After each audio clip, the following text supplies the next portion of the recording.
India! Welcome sa YouTube channel. Sa Miss Grand International Congratulations! Wow! Rachel Gupta National mula sa bansang 2024 is kinagulang tanga kanina lamang Miss kinagulantang ng mga 100 million Filipinos India! Ito nga si Rachel ay nilitro ng Congratulations! Wow! National 2024 is pahayag ng MGI at ito nga babasahin ko sa inyo. Official announcement, the Miss Grand International Organization hereby announce the termination of Miss Rachel Gupta's title as Miss Grand International 2024 effectively. This decision follows her failure to fulfill her assigned duties, engagement in external projects without prior approval from the organization. So, hindi pala na-fulfill ni Rachel yung kanyang yung duty as MGI Queen. And as a result, the organization has resolved to revoke her title with immediate effect.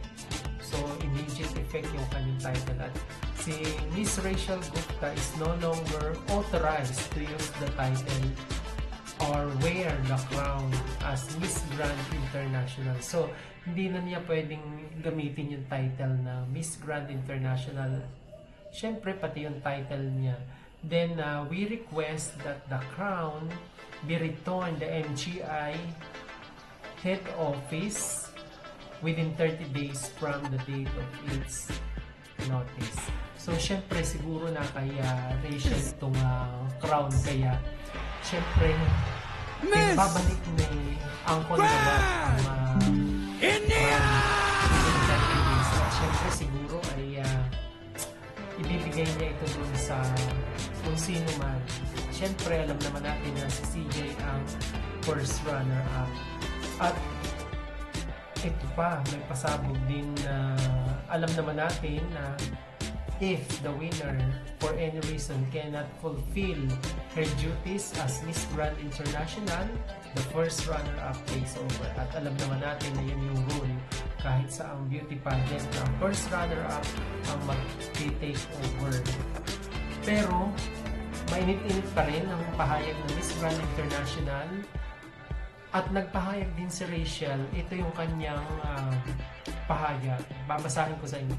It is with deep regret that I share this news. I have made the decision to step down as Miss Grand International 2024 and return my crown. So, isosoli daw naman niya yung crown.